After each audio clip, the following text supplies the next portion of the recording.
এবার সব কিছুকে একসঙ্গে একটু মিশিয়ে নেব। দেখুন বন্ধুরা, এখানে কালারটা কত সুন্দর এসেছে, একদম দোকানের মতো এনার্জি ড্রিঙ্কটার কালার এসেছে। কে বলবে যে এটা বাড়িতেই বানানো এনার্জি ড্রিঙ্ক? কত সহজেই কোনো রকম কেমিক্যাল ছাড়া এনার্জি ড্রিঙ্কটা আমি বানিয়ে দেখালাম।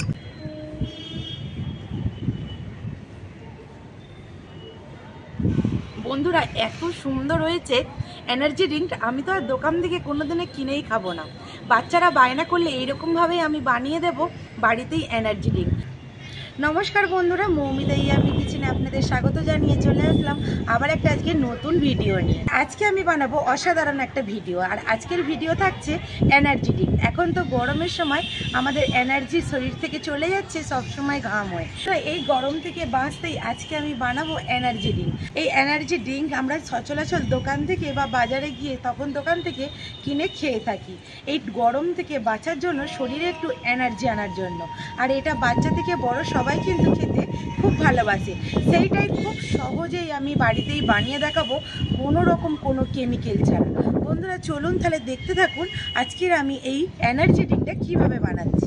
প্রথমে আমি এখানে একটা এরকম লেবু নিয়েছি, লেবুটাকে ভাগ করে দুভাগে ভাগ করে কেটে নেব। আর বন্ধুরা আপনারা তো সবাই জানেন যে গরমের সময় লেবুটা খাওয়া শরীরের পক্ষে কত উপকার। এখানে আমি একটা লেবুকে হাফ করে এক টুকরো নিয়ে নেব। এইখানে আমি একটা ছোট বাটি নিয়েছি, এই বাটিটাতে লেবুর রসটা আমি এইভাবে চেপে বের করে নেব। আর এই লেবুর রস দিয়ে কত সহজভাবে আমি আজকের এই এনার্জি ড্রিঙ্কটা বানিয়ে দেখাবো। এখানে আমি প্রায় 2 চামচের মতো লেবুর রসটা বের করে নিয়েছি, এটা সাইডে রেখে দেব। এখন আমি এখানে এক টুকরো আদা নিয়েছি, আদাটা আমি আগে থেকে পরিষ্কার করে ধুয়ে নিয়েছি। এটাকে একটু আমি এইভাবে গ্রেট করে নেব, কারণ এই এনার্জি ড্রিঙ্কের মধ্যে আজকে আমাদের আদার রসটাও লাগবে, সেই জন্য আদাটাকে গ্রেট করে নিলে খুব সহজেই রসটা বেরিয়ে যায়। এখানে আমি পরিমাণ মতো আদাটাকেও গ্রেট করে নিয়েছি, নিয়ে এবারে একটা আবারও কাচের বাটি নিয়েছি, এর মধ্যে রসটাকে চিপে বের করে নেব। দেখুন বন্ধুরা, ঠিক এইভাবে আদা থেকে এই রসটা বের করে নেব। এইবার আমি এখানে একটা গ্লাস নিয়ে নিয়েছি। বন্ধুরা, এখানে আমি চিনির ক্যারামেল বানিয়ে নিয়েছি। এই ক্যারামেলটা আমি আগে থেকেই বানিয়ে নিয়েছি। এখানে আমি গ্লাসের মধ্যে 2 চামচ চিনির ক্যারামেলটা দিয়ে দেব। দেখুন বন্ধুরা, একদম 2 চামচ হয়েছে। 2 চামচ ক্যারামেল দিয়ে দিলাম। আর বন্ধুরা, এখানে নিয়েছি মধু। এখানে আমি ডাবরের একটা মধু নিয়েছি। এই মধুটাও 1 চামচ মেপে এই ড্রিঙ্কের মধ্যে দিলে খুব ভালো একটা স্বাদ আসে, খেতে মিষ্টি মিষ্টি ভাব হয়। এখানে 1 চামচ মধু আমি দিয়ে দেব। আর এই মধুতে কিন্তু বন্ধুরা অনেক এনার্জি আসে, আর এই মধুটা খাওয়াও শরীরের পক্ষে খুব ভালো। আর এখানে যে আমি লেবুর রসটা বের করে রেখেছিলাম, এটাও এখন আমি 2 চামচ দিয়ে দেব। 1 চামচ দিয়ে দিলাম, আবারও 1 চামচ দিয়ে দেব, একদম পারফেক্ট 2 চামচ। এইখানে যে আদার রসটা আমি বের করে রেখেছিলাম, এটা 1 চামচ দেব। দেখুন বন্ধুরা, একদম পারফেক্ট 1 চামচ হয়েছে। এবার সব কিছুকে একসঙ্গে একটু মিশিয়ে নেব। আর বন্ধুরা, এখানে দেব কয়েকটা দানা সাইট্রিক অ্যাসিড। এই সাইট্রিক অ্যাসিডটা তোমরা যে কোনো মুদির দোকানে পেয়ে যাবে। এর আগেও আমি সাইট্রিক অ্যাসিডের অনেক ড্রিঙ্ক বানিয়ে দেখিয়েছি। বন্ধুরা, এখানে আমি কয়েকটা দানা দিয়ে দিলাম। বন্ধুরা, যেহেতু এনার্জি ড্রিঙ্কটা একটু লাল টাইপের হয়, সেই জন্য আমি এখানে অল্প একটু ফুড কালার দিয়েছি। আপনারা চাইলে নাও দিতে পারেন। এটাও আমি এখন ভালো করে সব কিছুর সাথে মিশিয়ে নেব।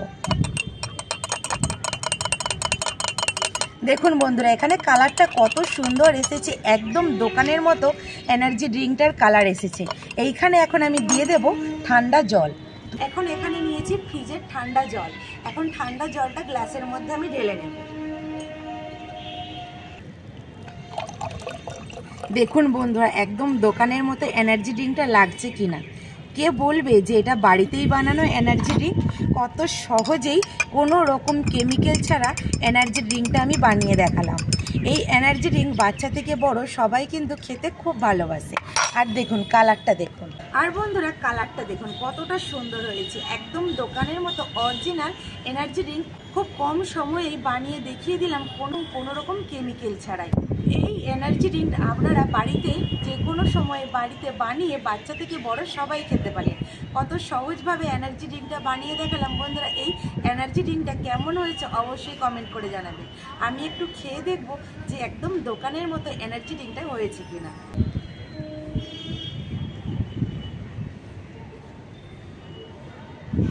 বন্ধুরা এত সুন্দর হয়েছে এনার্জি ড্রিঙ্ক, আমি তো আর দোকান থেকে কোনোদিনে কিনেই খাবো না। বাচ্চারা বায়না করলে এইরকমভাবেই আমি বানিয়ে দেব বাড়িতেই এনার্জি ড্রিঙ্ক। কত সহজেই বানানো হয়ে গেল বন্ধুরা, আপনারা তো দেখতেই পেলেন। তো বন্ধুরা আপনারাও বাড়িতে একবার এই এনার্জি ড্রিঙ্কটা বানিয়ে দেখুন। বানানোও যেমন সহজ, আর বাড়িতে বানিয়ে এরকম এনার্জি ড্রিঙ্ক খেলে এই গরমের সময় ঠান্ডা ঠান্ডা এনার্জি ড্রিঙ্ক কার না ভালো লাগে।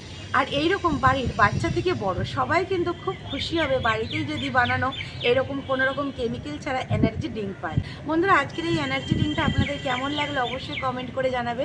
ভালো লাগলে একটা লাইক করে চ্যানেলটা সাবস্ক্রাইব করে আমার পাশে থাকবে। আর বন্ধুরা আপনারা যারা আমার ভিডিওগুলো দেখছেন এখনও চ্যানেলটা সাবস্ক্রাইব করেনি, তারা ইউটিউব থেকে দেখে থাকলে চ্যানেলটা সাবস্ক্রাইব করে, আর ফেসবুক থেকে দেখে গেলে পেজটিকে ফলো করে আমার পাশে থাকবেন।